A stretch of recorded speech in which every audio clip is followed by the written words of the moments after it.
Sustain the Talk.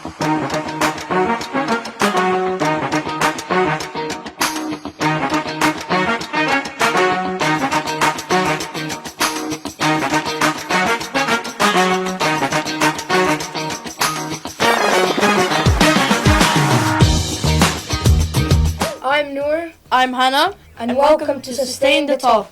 Today we have special guest here, Miss Chantel.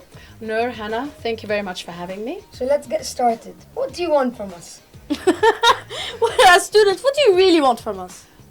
Coffee, double shot, espresso, you name it. What do we want from you? I think as a teacher, we would like for you, of course we would like to have respect. We would like our students to arrive with a sense of willingness to try. I would say being open, being honest, being open to, how can I say this?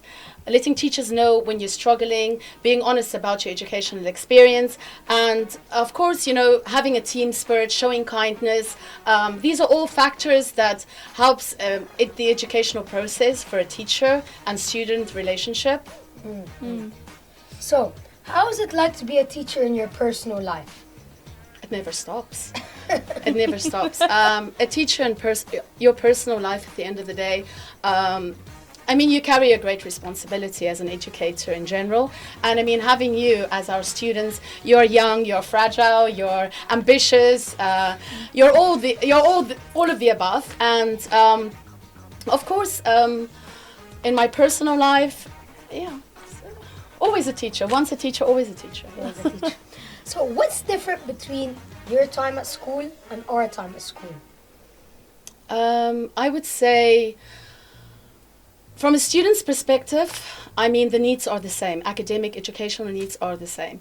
As an environment itself, it's totally different. Of course, we cannot compare the two. You are growing up with technology. You're growing up. How can I say this? Our lives were a little bit more contained, a little bit more simpler. You have a lot of outside influences. You have a lot to live up to. Yeah. I think we had a little bit less to live up to. I wouldn't say our time was easier and your time is harder. I wouldn't say that at all. But the difference is, it's big. Okay. Very well put. So, in your perspective, do you think teachers care about students' personal lives? We have to. You bring it. You bring it in the door. No, we do. Actually, we really do. Because your personal life does influence your mood. It influences how you feel. It influences how open you are. It influences so many things in a classroom environment. But of course, at the same time, at the end of the day, we have to have some level of discipline in our classrooms. And I'm not meaning like discipline like this, but even if you have your personal life, we have to navigate ourselves, okay? Yes, today you're not feeling very well, but at the same time, not everybody is not feeling well, okay? So we have a general objective as an educational facility to get the job done. Okay, so here's a question I know everyone would like to know. Is teaching really that hard? It is. It's a passion. I think, I'm speaking for myself. I cannot speak for everybody else, but I think in general, as a teacher, education is a passion. It is, you're so young and you don't know that. From the age group that you're at the moment, but you're still learning, you're still growing, and you're still fragile also. And if I take, and you were asking me that question before, what is the difference between our time and your time? If I think the people that had the greatest influence in my life, actually, it was my teachers. I can still remember them. It was not that many. But these are the people that changed some courses in my life that actually gave me some really skills, gave me some life lessons and things like that. So, yes. Yeah. What can students do daily to meet your expectations? I think being on time, having all the tools that you need. Handing in projects, and even if you don't hand in a project on time, actually having open communication. What else? Of course, the classroom environment itself, allowing the educational process to actually happen, for everything to flow naturally, not overwhelming a classroom environment. Because at the end of the day, as a teacher, you have to all the time create a balance. Right. How do you define success for your students beyond just grades? I think mentoring a student's intellect, there are different aspects. Giving a student the tools to be able to apply critical thinking skills, problem solving, navigate yourself. It doesn't only stays within the classroom environment. It actually goes beyond the classroom environment. Yeah, I agree.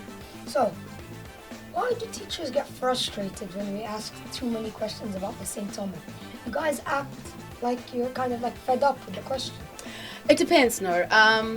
We always have a time factor. We have certain blocks. We have education. We have to complete certain tasks. We have to stay on task, because sometimes keep on asking the same question. It's not relevant to other students in the classroom environment. But also, another alternative is to come after class. I mean, you have technology. I mean, we apply modern technology.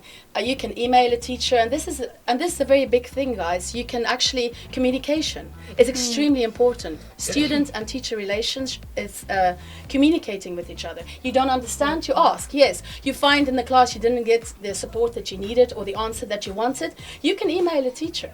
If the teacher doesn't answer you can ask the teacher afterwards. Please check your email. I send you an email. Or you can ask the teacher again after hours, or like after class, not after hours. Please don't do that. Okay, so what is something a student can do that makes a teacher happy? Like a student does something and you guys just instantly feel happy. I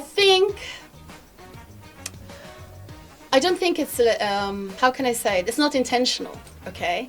But when you see a student, like let's say for instance, whatever, okay, in a classroom environment, and you see that moment, a student of yours, like you covered some curriculum or some academic lesson, and you see a student actually applying it. You find that aha moment. You see that moment that everything just sinks together. The student goes, That for a teacher, yes. Yeah. That for a teacher is, I can teach you many things and you can learn many things, okay? Yeah. But applying something is totally different, okay? So when you have that moment, when a student you have that realization, and the student actually catches that moment, then you're like, that's a good moment. Okay? So I taught them that. Yeah, you taught them that, and yes, it's a life skill. Education is a life skill. You just feel the happiness. Yes. Yeah. Happiness. Achieving something. Thank God for small mercies. Big mercies. The boy or the girl, they understood what we've been teaching and trying so much to teach these kids, and they finally get it and they do on the paper like an exam or a homework. Yes, exactly. They and also apply you it. Achieving something, Yes. seeing you as a student feeling that sense of accomplishment. That's extremely important, especially in life itself. It's not only in the classroom environment. Feeling satisfied with yourself, it's incredible. Yeah. Okay. Okay. What role does communication play between teachers and students? It's very important. It's a very relevant question.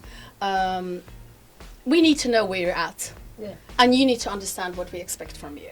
Yes. And if it lacks or it gets disrupted all the time, it becomes extremely complicated to navigate yourself as a teacher, and for you as a student to know what's expected from you. So communication is key. And knowing how to communicate with each other is extremely important. Respect in a respectful way, clear. Sometimes you don't even know what you want to know. Yeah. But once you start asking, and once you start communicating, you actually find out what you actually need to know. You think you start here, but then you end up, you're like, oh, that's actually what I wanted to know. I do feel that way, Sometimes. So that's where communication comes in. Yeah. It's key. I agree. Yes. What is one piece of advice you'd give to all your students, and what would it be? Oh, education is not a preparation for life. Education is life. Yeah. Think about that. It's continuing. It never stops. I don't know if you understand what I'm saying. Your education never stops. You think that once you leave school, it stops. Once you go to uni, it stops. Never does. It never stops. You will always learn. You will always be educating yourself. You will always be asking questions because our environment outside is changing all the time. So we have a need to all the time attain knowledge. So yes, that's basically, if that answers your question. People Very well always put. say practice makes perfect. Obviously, you can be perfect at something, but there's always something you could learn or you could do even better. Even the top athletes, people, teachers, they could always learn one or two more things. True. We always strive to change, to perfect. We change, we perfect. We change, we perfect. That's something. That's a life lesson, and I think it's something that you always learn. You learn it along the way. It never stops, basically. Okay. Right. So I have a question for you. Yeah. What's your perfect teacher? What's a perfect teacher? Okay, I will ask Nour first, and then I'll ask you. Okay, a perfect No, let's say the teacher. same A perfect answers. teacher I see in my eyes, a teacher that's calm, teacher that's nonchalant. You get what I mean? Teacher that's like nice with the students, engaged with the students, but still a strict teacher when it comes to education. When it comes to education, you have to focus to know what you're teaching and what you're saying. But outside the education, you can still be a nice teacher, talking teacher. Let's say if a boy likes sports, you talk to them about sports. Communication. Again, Exactly. it comes back to communication. Yes? Okay. Thank you, Nour. A perfect teacher for me is somebody who puts in effort to engage with the students, who truly cares about them, outside the school and in the school. Aside from school life, in real life, you need a teacher who's willing to To understand you. understand, To know what sure. you're going through. Understand to- you physically and mentally. Yeah. For Okay. care. That's good to know. Thank you, guys. Yeah. I'm so happy you didn't say we shouldn't give you any homework. Good job, guys. So now, Okay, so this has been Sustain the Talk. I've had Miss Chantel here. Thank you for your time today. Thank you very And much. this has been Sustain the Talk. Thank you very much. I'm Nour. I'm Hannah. Bye.